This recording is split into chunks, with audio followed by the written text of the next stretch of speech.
오늘 이사야 40장을 읽었는데 2700년 전에 지치고 피곤한 이스라엘에게 주신 하나님의 말씀입니다. 또 이 말씀은 역시 오늘을 살아가는 우리에게도 영원한 소망과 힘을 주시는 분이 계심을 알려줍니다. 자, 28절 우리 같이 한번 읽습니다. 너는 알지 못하였느냐 듣지 못하였느냐 영원하신 하나님 여호와 땅 끝까지 창조하신 이는 피곤하지 않으시며 곤비하지 않으시며 명철이 한이 없으시며.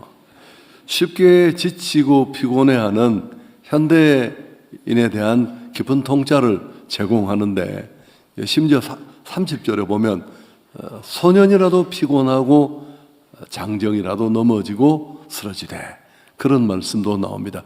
젊은이조차도 예외일 수 없습니다.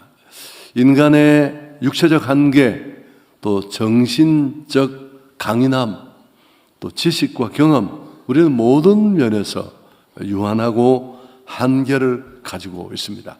그러나 이에 반해서 하나님은 영원하신 하나님 여호와, 땅끝까지 창조하신 자는 피곤하지 않고 곤비하지 않고 명철이 한이 없으시다. 그렇게 성경은 묘사하고 있습니다. 여호와라는 이름, 이 하나님의 이름은 스스로 계시는 분, 변하지 않으시는 분을 의미합니다. 하나님은 시작도 없으시고 또 피곤함이나 한계도 없으신 분이십니다. 온 우주를 창조하시고 유지하시는 분이십니다. 그분의 능력은 무한하고 그분의 지혜는 측량할 수 없습니다. 우리가 한계를 뛰어넘고 우리를 붙잡는 이런 굴레로부터 벗어나려면 첫 번째 기억해야 될 게 바로 하나님의 능력에 대해서 다시 눈 떠야 한다라는 것입니다. 종교인들은 그냥 교회를 다녀요. 그러나 신앙인은 예수를 믿습니다. 그냥 교회 다니는 정도가 아니라 정말 예수를 의지하고 그 힘을 덧입어 살아가는 자인데, 신앙인에게 축복하시는 여호와, 함께하시는 하나님은 바로 그런 분이십니다. 온 우주를 창조하시고 유지하시고 무한하신 분이십니다. 우리가 피곤하고 힘들어할 때 의지할 수 있는 유일한 분은 하나님이십니다. 29절도 보면 피곤한 자에게는 능력을 주시며 무능한 자에게는 힘을 더하신다. 하나님은 우리의 연약함을 아십니다. 그래서 그 연약함에 응답하시고 우리가 도움을 구할 때 피곤한 자에게 능력을 주시는 분이십니다. 겸손한 마음으로 나는 아무것도 할 수 없습니다 고백하는 자에게 힘을 더하여 주십니다. 여기 말하는 이 능력은 단순한 육체적인 체력을 뛰어넘습니다. 상황을 극복하고 영적인 힘과 변화를 만들어낼 수 있는 그런 역동적인 에너지까지 포함합니다. 자, 이제 31절이 사실 오늘 읽은 이 이사야서 단락의 가장 결정적인 부분인데, 우리가 새 힘을 얻는 비결이 바로 31절에 분명히 드러납니다. 31절 함께 읽습니다. 오직 여호와를 앙망하는 자는 새 힘을 얻으니 독수리가 날개치며 올라감 같을 것이요 다른 박질하여도 곤비하지 아니하겠고 걸어가도 피곤치 아니하다. 오직 여호와를 앙망하는 자는 새 힘을 얻는다. 여러분, 핵심은 앙망한다라는 이 단어를 우리가 좀 눈여겨볼 필요가 있습니다. 여러분, 여호와를 앙망할 때 우리가 새 힘을 얻을 수 있습니다. 이 앙망은 단순히 수동적으로 기다리는 것만을 의미하지 않습니다. 적극적으로 기대하고 소망하고, 이 앙망이라는 원래 히브리어의 뜻은 하나님께 우리 자신을 묶는 것, 그 묶는 행위를 일컫습니다. 마치 어린아이가 부모에게 매 달리듯 나의 모든 소망과 기대를 세상이나 자신의 한계가 아니라 전능하신 하나님께 두는 행위를 말합니다. 또 이 앙망함은 어떤 것까지 포함하고 있느냐 하면 하나님의 때와 방법을 신뢰하고 인내하는 것까지도 그 속에 포함합니다. 쓰러질 때, 또 주저앉고 싶을 때 나의 힘으로만 애쓰는 것이 아닙니다. 하나님, 나는 할 수 없습니다. 오직 주님만이 하실 수 있습니다. 고백하고 손을 내밀고 주님께 매달리는 태도입니다. 주여 은혜를 주옵소서. 그렇게 간절히 그분 앞에 엎드리고 매달리는 겁니다. 이 앙망함을 통해 얻는 새 힘을 오늘 이 단락에 여러 가지로 표현하고 있는데요. 독수리가 날개치며 올라감 같을 것이다. 첫 번째는 독수리는 가장 높이 나는 새로 알려져 있습니다.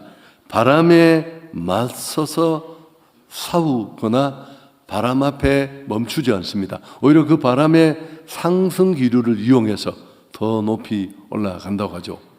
이는 세상의 문제와 어려움, 또 지치고 힘들 때 내 생각만이 아니라 그런 상황을 뛰어넘어 하나님으로부터 오는 그 비상하는 능력을 덧입는 것을 상징합니다.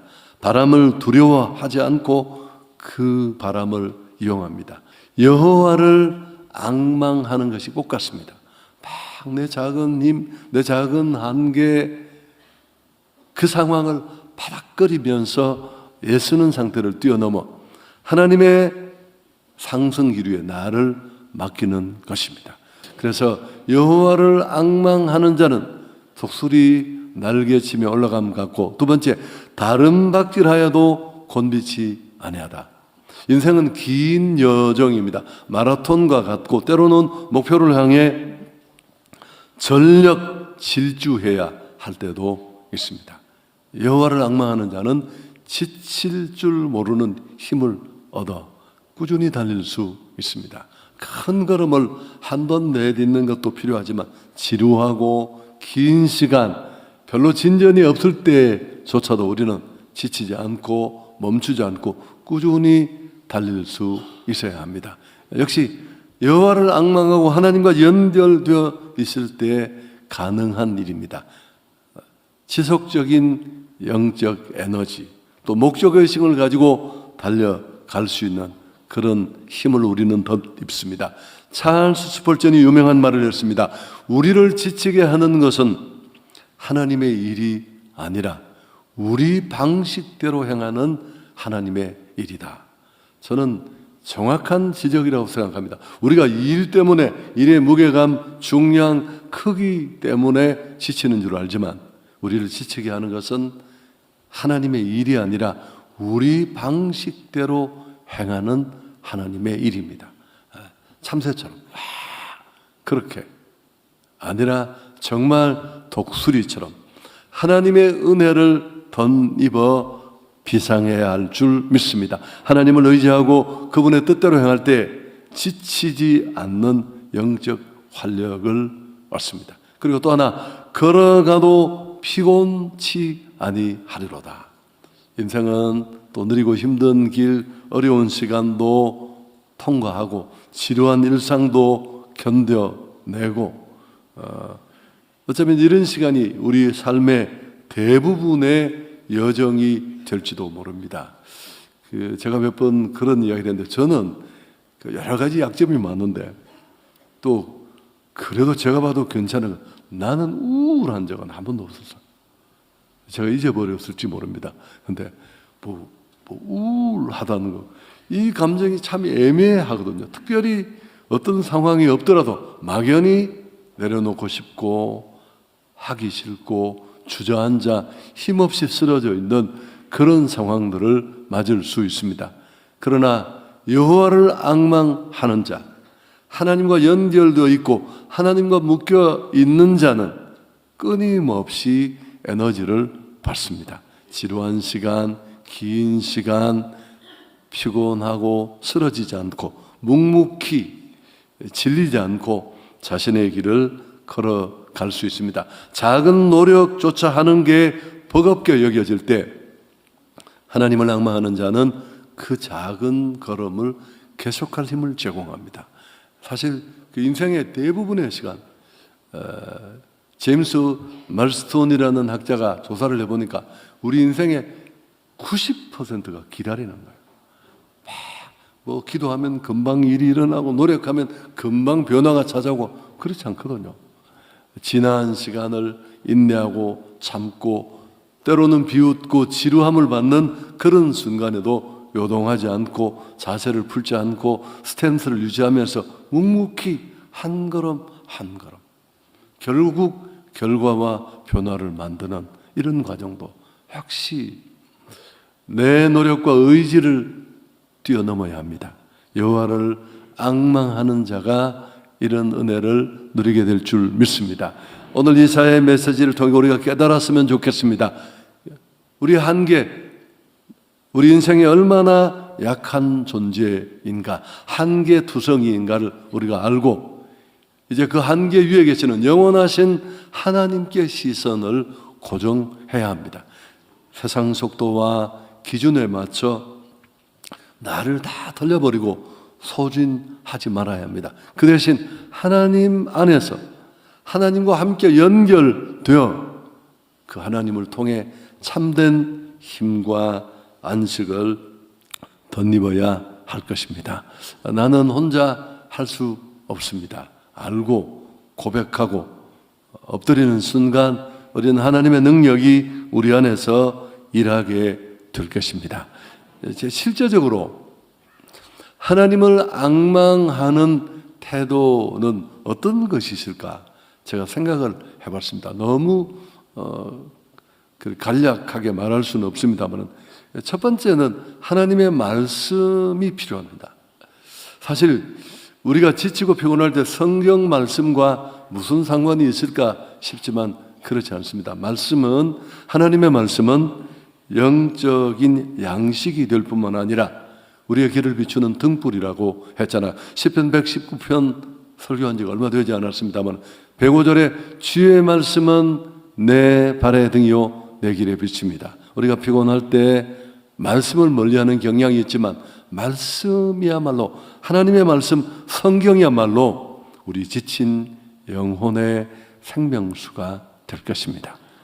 지치고 피곤하고 길을 잃었을 때 하나님의 말씀은 그분의 뜻을 밝히 알게 되고 지금 나의 좌표를 찾고 또 새로운 방향과 달려갈 수 있는 힘을 주기 때문에 그렇습니다. 두 번째, 사실 이 얘기를 딱 한 가지 하고 싶었다면 우리가 여호와를 앙망하는 자세의 가장 핵심은 역시 기도하는 것입니다. 내 연약함을 고백하고 하나님의 힘을 의지하는 가장 직접적인 방법입니다. 기도는 항복의 선언입니다. 나는 나의 한계를 알고 나는 할 수 없고 하나님의 은혜와 도우심만이 나를 다시 일으킬 수 있고 이 일을 감당할 수 있습니다. 그런 고백이 그 속에 담겨 있습니다. 지쳐 무릎 꿇을 때 우리는 이제 비로소 그 무거운 짐을 그분 앞에 내려 놓을 수 있습니다. 조지 뮬러는 한 사람이 강한 것은 그의 무릎의 힘만큼이다. 곱씹을만 하지 않습니까? 기도의 무릎을 꿇을 때 비로소 우리는 세상을 이길 새 힘을 공급받습니다. 그렇죠. 배가 높이 솟은 돛대 때문에 움직이는 것처럼 보일 수 있지만 아닙니다. 사실은 그 높이 솟은 돛대가 배를 움직이는 게 아니라 그 돛대에 부딪히는 보이지 않는 바람입니다. 사람이 일하는 것처럼 보이지만 누구로부터 힘을 공급받느냐 하는 것은 너무너무 중요합니다. 한 사람이 강한 것은 그 사람의 강함이 아니라 그의 무릎의 힘만큼입니다. 기도는 단순히 내 문제를 주님 앞에 털어놓는 푸념이 아닙니다. 하나님의 능력과 나를 묶어 연결하는 통로가 됩니다. 고린도후서 4장 7절, 제가 좋아하는 구절인데 우리 함께 읽습니다. 우리가 이 보배를 질그릇에 가졌으니 이는 심히 큰 능력은 하나님께 있고 우리에게 있지 아니함을 알게 하려 함이라. 자, 이 구절 제일 중요한 단어가 뭘까요? 제일 끝에 있는 안다라는 겁니다. 오늘 이 이사야 40장 우리가 읽은 단락을 고스란히 요약하고 있는 구절과도 같아요. 우리는 질그릇이에요. 근데 이 하찮고 쉽게 부서지고 깨어지는 한계 투성이의 연약한 존재지만 심히 큰 능력은 하나님께 있다. 이걸 아는 게 진짜 신앙입니다. 여러분, 믿음 있는 사람이 기도할까요? 기도하는 사람이 믿음 있을까요? 무슨 그런 애매한 소리를 하느냐 싶지만 생각해 보십시오. 엎드린다는 건 단순히 기도한다는 의미가 아닙니다. 나의 한계를 알고 하나님의 도움이 꼭 필요하다는 항복의 선언입니다.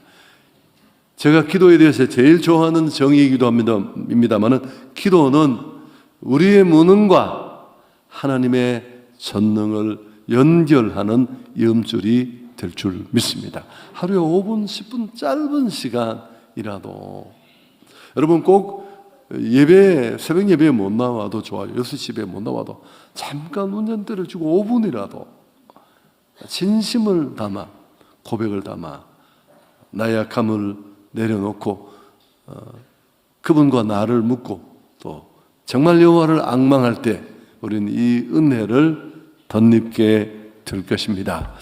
그래서 최근에 이 라스베가스에서 CES가 열렸는데 이게 많은 사람들이 우리가 매스컴을 통해서 봤습니다만은 가장 혁신적인 제품의 하나로 현대 아틀라스 로봇이 공개가 되었습니다. 그 신문에도 그렇게 실렸습니다만 이게 걷는 모습이 너무 사람 같잖아요. 그런데 이제 얘는 22시간을 멈추지 않고 일을 할 수 있대요.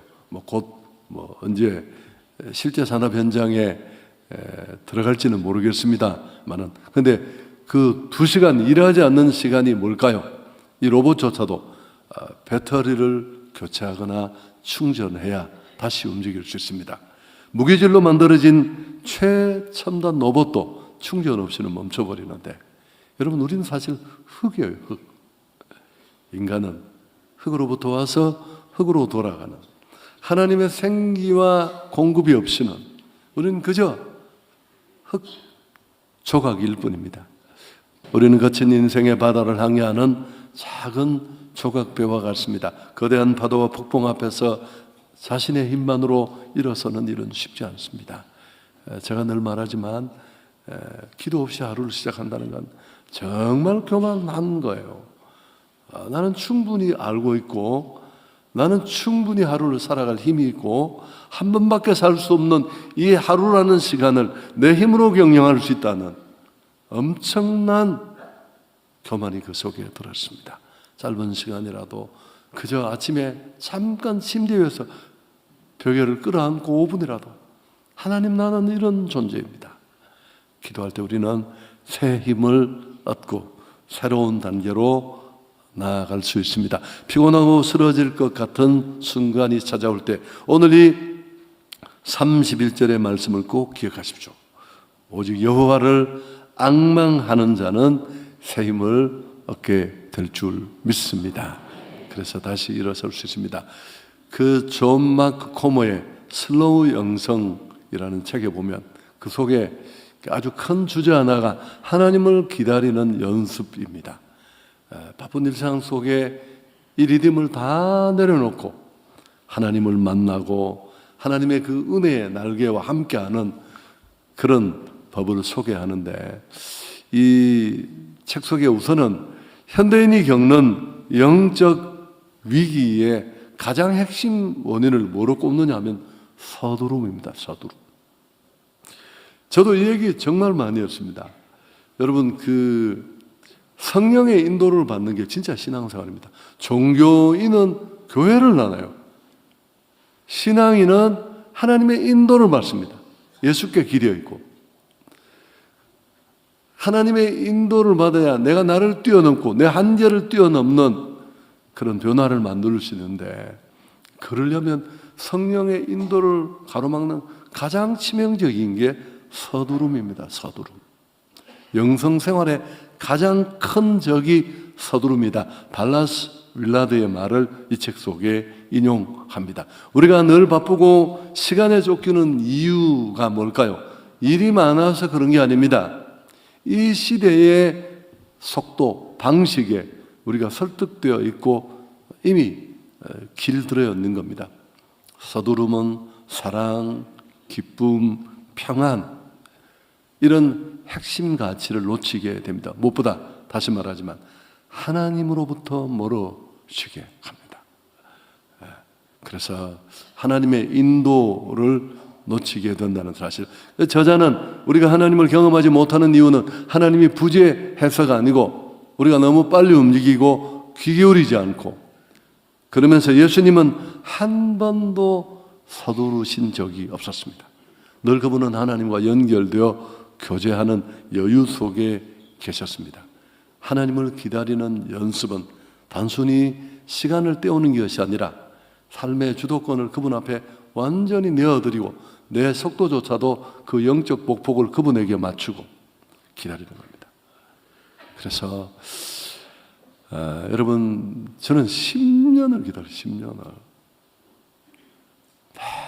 그러니까 우리는 막 기도하면 금방 변화가 일어나고, 설교 한 편 듣고 나가면 바로 천사가 날개옷을 막 풀고, 너무 그렇지 않다는 거야.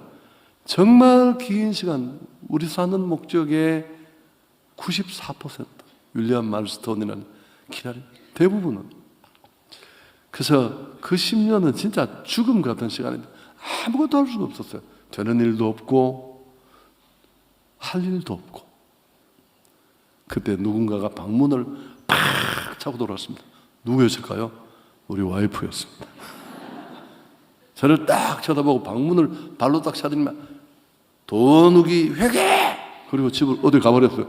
그래서 난 처음에 무슨 말인지도 몰라서, 내게 한 명 남았던 유일한 사람이 배신자가 되는 날이었어요. 여러분, 제가 웃으면서 말하지만 얼마나 상처가 깊었겠어요. 그런 한계를 뛰어넘으면서 그래도 기다리고 또 기다리고, 그 기다림조차의 의식도 없었습니다만은, 찰스 스펄전은 하나님의 타이밍에 대해서 이야기했습니다. 마지막 얘기입니다. 우리는 하나님을 기다릴 가치가 있다. 그 이유는 하나님은 우리를 유익하게 할 정확한 시간, 그 때에 오십니다. 최고의 때에 최선의 방법으로 찾아오실 줄 믿습니다. 그 전에 오면 그건 복이 아니에요. 컵도 되지 않는 자에게 우유는 받을 곳이 없습니다. 여러분, 설교 정리하려고 합니다. 정말 우리 2026년 이제 이 새로운 한 해의 트랙 앞에서 뭘 할 수 있을까요? 다 해봤습니다. 이제 한번 정말 여호와를 앙망하는 새로운 출발이 있기를 축복합니다. 10분이라도, 못하면 교회 앞에 잠깐 서서 빵 하나 물고라도, 하나님, 여러분이 무슨 일을 하든, 연구를 하든 사업을 하든 장사를 하든 밥집을 차렸든, 하나님, 나의 한계를 뛰어넘는 주의 은혜를 주옵소서. 오늘 이 고금리, 고환율, 정말 어려운, 모두가 힘들어하는 이 시기에 나는 오늘 이 상황의 바람과 맞서지 않고 그 바람 위에 뛰어올라 주와 함께 비상하는 간증이 있는 사람으로 살고 싶습니다. 그런 새로운 결단이 있기를 축복합니다.